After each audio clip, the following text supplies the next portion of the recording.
Howdy y'all, Galator here, and today we're going to be making a video looking at whether or not Netherwing, the legacy Burning Crusade server that launched last month, is worth playing.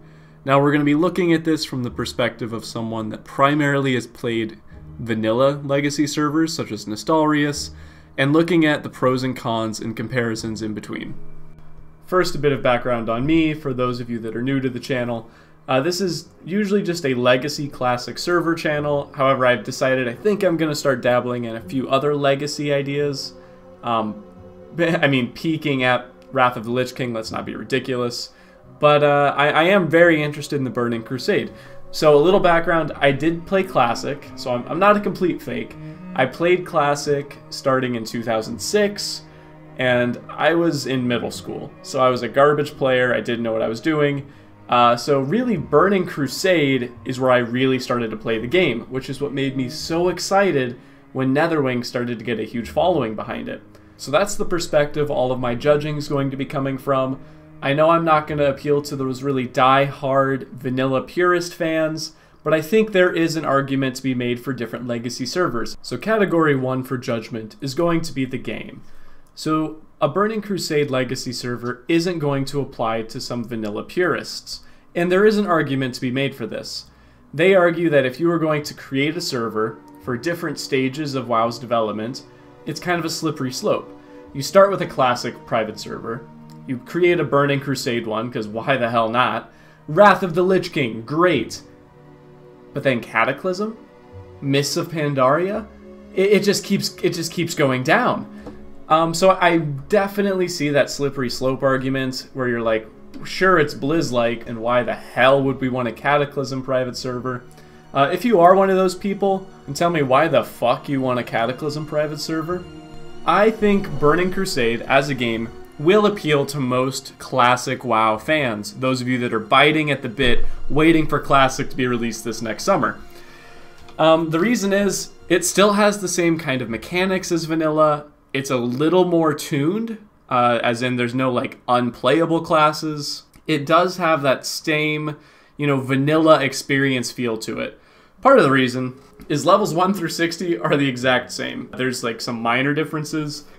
The 60 to 70 experience is just like an extension. It's almost like they were planning on releasing Burning Crusade during vanilla, which actually they were planning on adding Hellfire in there, but didn't get around to it, didn't have the resources, and just put it into their next project.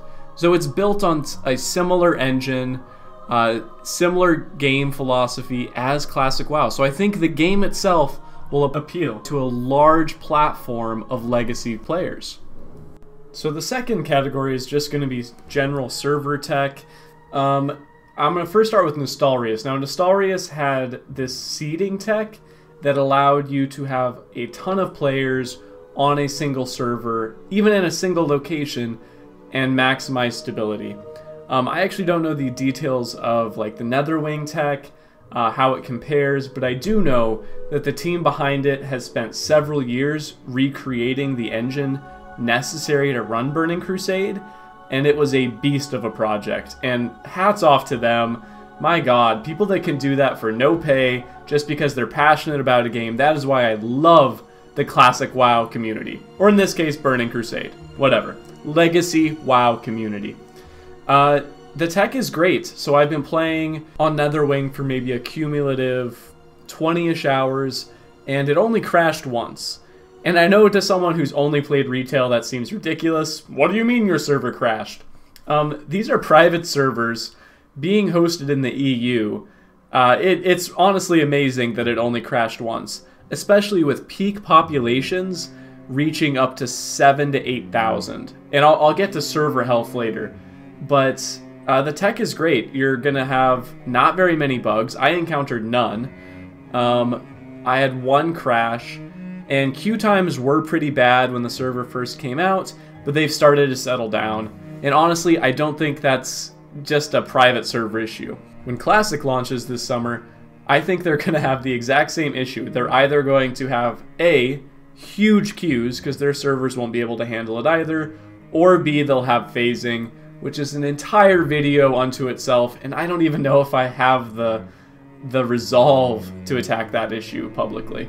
But I'm getting sidetracked, and Category 2 Tech, it gets 2 thumbs up from me. It's right on par with Nostalrius, and that's why I was actually drawn to Netherwing to begin with. Because you'll find a lot of legacy servers that are just coded like garbage.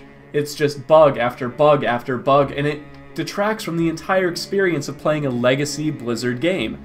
This one feels like I'm back in 2007, logging in, seeing the Dark Portal, and jumping onto my Dwarf Paladin. So the next category, the third one, is going to be the actual servers. So now Nostalrius had both PvE and PvP servers.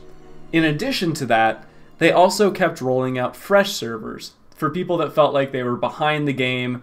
Those were those high-end players. They wanted to be at the top level when the next patch rolled out to play the new content. I think one, that appealed to a lot of Classic players who felt like they were perhaps too young when Classic was out. They wanted to be playing the world bosses as they were released. And I understand that feeling, but I'm also not a hardcore player. And don't get me wrong, I pour a lot of time into this game, but I'm more of the mentality that you should enjoy the journey, not the end goal. So I'm not one of those people screaming in the forums, fresh, fresh, fresh, because they're angry that they found out Netherwing was a thing a week late. But I think Nostalrius has an edge on Netherwing in terms of server choice.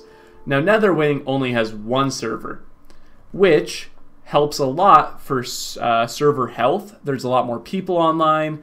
This server's been maxing out at a little over 5,000, which is comparable to what Nostalrius was maxing out at. So you really feel like you're on a packed server. It's actually a higher concentration of players than it is Blizz-like, but because it's a legacy server, once the initial rush has died down, it's going to find a steady population, probably between 1 and 2,000, similar to some of the smaller Nostalrius servers, or Elysium, or Light's Hope. I don't even know what my character's on anymore. I just know the server's called Darrowshire.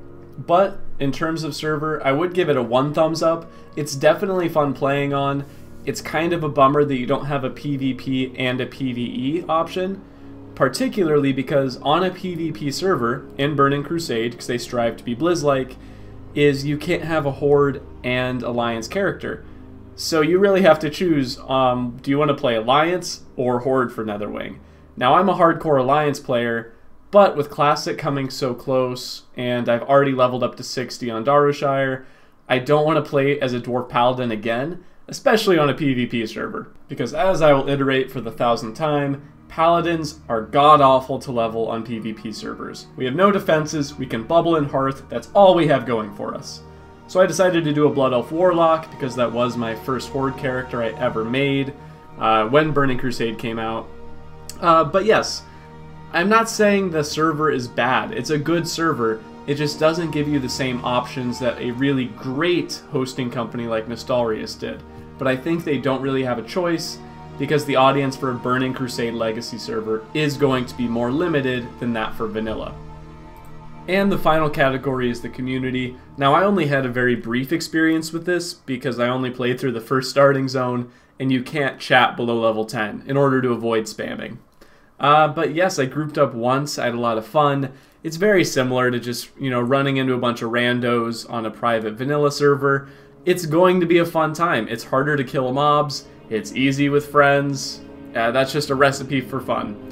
So yes, the community is great for my very brief interaction with it. The Reddit is somewhat lively, so that makes it a little better. They have a very active Discord. I haven't posted in it. I think I'll post this one. Hopefully they don't tear me to shreds. But yeah, the community is great. Alright, so we've gone through everything from the game to the tech, the server, and finally the community. So should you play Netherwing? Yes. The answer is a resounding yes. It's been a blast. I love it. Even if you are a vanilla WoW purist, you should at least give it a chance, because Burning Crusade is, if nothing more, just an extension of vanilla WoW. It's fun, it's new, at least give it a try while the server's still populated. Now, I'm not sure how much it's going to drop off. I think vanilla servers have a much higher retention time than all the other legacy servers, but I do think it scales proportional to how early the game came out. So while a Nostalrius-like server will always have a very healthy population, Burning Crusade is as close as you're going to get. And I think it's probably tied with Wrath of the Lich King. But yes, give Netherwing a try while it's still populated. Let me know in the comments whether you're playing Netherwing, what class you're playing and race. Put your name in it. I'll totally friend you if you're Horde. Sorry, Alliance. I prefer you, but I had to change it up. So, until next time, au revoir.